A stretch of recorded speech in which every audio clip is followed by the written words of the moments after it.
pertanyaan kita adalah sekarang, lalu bagaimana kita sudah mengetahui bahwa banyak orang yang memanipulasi cinta ini atas nama cinta, lalu apa yang harus kita lakukan untuk itu supaya cinta kita cinta sejati? Saya masih ingat ketika ketemu dengan Ustadz Fatih Karim tahun 2002, waktu itu saya masih galau gitu kan ya, galau masih pacaran, sudah masuk Islam tapi masih pacaran, lalu kemudian setiap minggu saya datang ke Ustadz Fatih Karim, waktu itu masih tinggalnya di daerah Cimahpar ya Kang ya. Di Cimahpar datang sana curhat, curhatnya apa? Galau, ini gimana? Ketika di Bogor kita belajar Islam, ketika di Bogor kita mengkaji Islam, di Jakarta kita maksiat lagi. Maka nggak ada cara lain. Ustadz Fatih ya menasihati tapi tidak sadis ya gitu kan ya, menasihati dengan baik dengan porsinya bahwa ya namanya cinta itu terbiasa. Jadi urusan cinta itu urusan terbiasa. Kalau kata orang Jawa, weting tresno jalaran soko kuliner. Jadi munculnya cinta itu gara-gara sering makan-makan bareng, gitu kan. Ya, sering terbiasa. Jadi sering muncul sinetron bareng bisa juga. Nah, itu juga bisa itu contohnya. Itu bisa menikah itu. Nah, jadi karena cinta itu datang karena terbiasa, teman-teman sekalian, maka kecintaan kita terhadap segala sesuatu itu karena terbiasa. Contoh, ada orang mengatakan begini, Ustadz, kalau saya sudah lepas dari yang namanya pacaran, tapi kan yang namanya cinta ini kan nggak bisa untuk dihalangi seperti kata Ustadz Fatih Karim tadi. Lah kita sudah lepas daripada pacaran, tapi ini kita ini kan galau. Lalu mau ngapain kita? Kalau kita sudah terbiasa pacaran terus kemudian mau move on dari pacaran seperti apa? Sekarang saya ini nggak bisa move on Ustadz, kepikir-pikir terus. Ya tadi weting tresno jalanan soko kuliner tadi. Maka saya tanya tadi, kamu nggak bisa move on, kamu sering nggak stalking Twitternya? Iya Ustadz. Pasti kamu sering buka Facebooknya? Iya Ustadz. Nonton film Korea? Iya, ya gimana bisa move on? Jadi kan ingat-ingat terus. Makanya kalau orang mau move on gitu kan, orang mau kemudian lewat daripada masa-masa pacaran dan nikah dia belum sanggup, kan nggak semua orang kan kayak Mas Wisnu gitu kan ya, diterima sekali ngelamar gitu kan ya. Nggak semua orang kan seberuntung saya ketika sebelum lulus bisa menikah. Nah, itu mahasiswa berprestasi ya teman-teman saya. Jadi menikah sebelum lulus. Nah tapi kan nggak semua orang seperti itu. Nah kalau belum bisa, lantas apa yang kita lakukan? Cinta ini harus disalurkan ke tempat yang benar. Ada orang yang bilang begini, Sat, saya kok nggak bisa mencintai Allah ya? Padahal kan kita harus mencintai Allah lebih daripada segala-galanya. Padahal kita harus mencintai Rasul lebih daripada segala-galanya. Pertanyaan saya sederhana, weting tresno jalaran soko kulino tadi. Pertanyaan saya sederhana, Anda berapa jam ketika stalking Twitter mantan, atau stalking Twitter cewek dibandingkan baca Al-Quran? Dibandingkan baca sirah?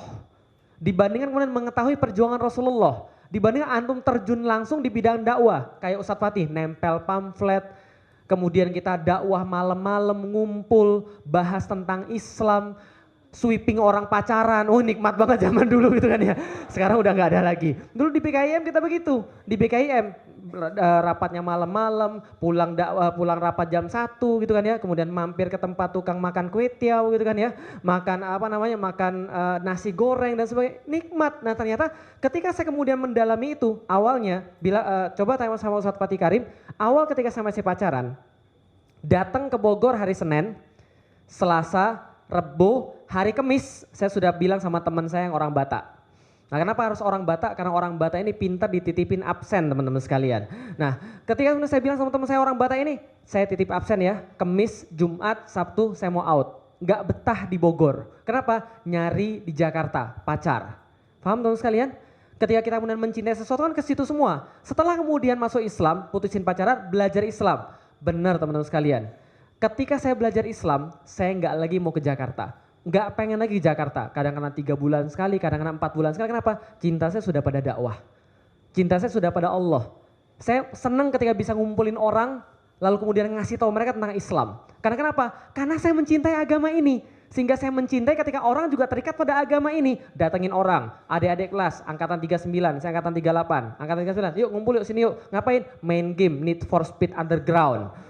Tapi setelah main game kita ngaji ya, ngaji. Setelah ngaji 3 bulan bubar. Nah kenapa? Belum bisa baca Quran. Ustadznya belum bisa baca Quran. Ustadznya belum bisa doa kifaratul majelis dan sebagainya. Enggak apa-apa, saya belajar baca Quran. Saya belajar segala sesuatu. Kumpulin lagi anak-anak 40, ngaji. Alhamdulillah enggak bubar lagi. 41 kumpulin lagi, ngaji lagi. Terus menerus begitulah. Kenapa? Kecintaan ada pada dakwah. Sampai ketika saya sudah menikah, bapak saya bilang, kamu pindah ke Jakarta. Saya bilang saya enggak mau, saya mau tinggal di Bogor. Bapak saya bilang, kamu itu jadi ekstrim gara-gara kamu tinggal di Bogor. Kamu pindah aja ke Jakarta. Kalau kamu pindah Jakarta bebas daripada orang-orang kelompokmu itu, kamu di Jakarta nanti akan berpikir lebih segar dan lebih cemerlang. Datang lagi Ustadz Fatih Karim sebelum beliau berangkat ke Malaysia. Gimana Kang? Saya disuruh pindah ke Jakarta. Saya ingat betul beliau katakan pada saya, udah Lik nggak apa-apa, pindah ke Jakarta, ratakan Jakarta dengan Islam.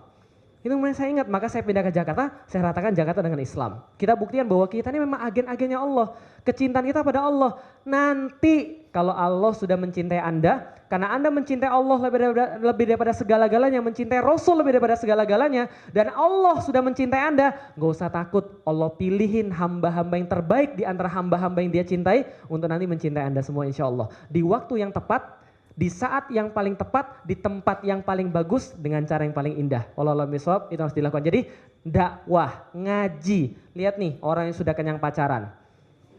Ya kan ya? Sudah kena bully lagi.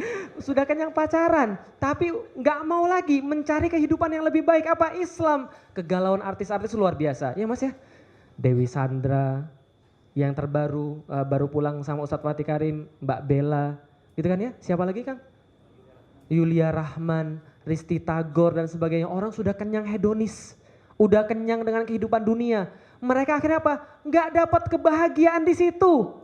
Antum sudahlah nggak begitu cakep. Gitu kan? Kaya juga enggak, maksiat pula, itu mau jadi apa gitu kan. Enggak. Jadi ya maksudnya ini orang-orang sudah kenyang maksiat gitu loh maksudnya. Ini masih mau cari kebahagiaan kepada Islam. Artinya apa? Kita ini yang dari awal sudah ditaruh Islam pada kita. Harusnya kita merasa lebih bahagia. Bisa dipahami teman-teman sekalian. Maka Mas Wisnu tadi benar, jangan contoh tindakan dengan saya. Sama, akhirnya apa? Insya Allah sebentar lagi Mas Wisnu akan merilis. Judulnya bosan apa? Nyesel pacaran. Nyesel pacaran ngaji yuk, nah itu mungkin judulnya. Tunggu aja teman-teman sekalian. Nah itu kan dakwah tadi supaya memperkenalkan bahwa ini loh, kecintaan terhadap Allah ini ternyata lebih nikmat daripada segala-galanya. Kecintaan terhadap dakwah itu lebih nikmat daripada segala-galanya. Coba deh kalau nggak percaya, gabung dengan teman-teman BKIM. Karena saya dulu di BKIM, saya rekomendasikan gabung dengan teman-teman BKIM. Gabung, coba lihat dakwah itu seperti apa. Coba rasain dakwah itu seperti apa. Bagaimana cara mencintai Allah dan Rasulnya. Caranya gampang, habiskan waktu lebih banyak untuk Allah dan Rasul. Wallahu a'lam bishawab.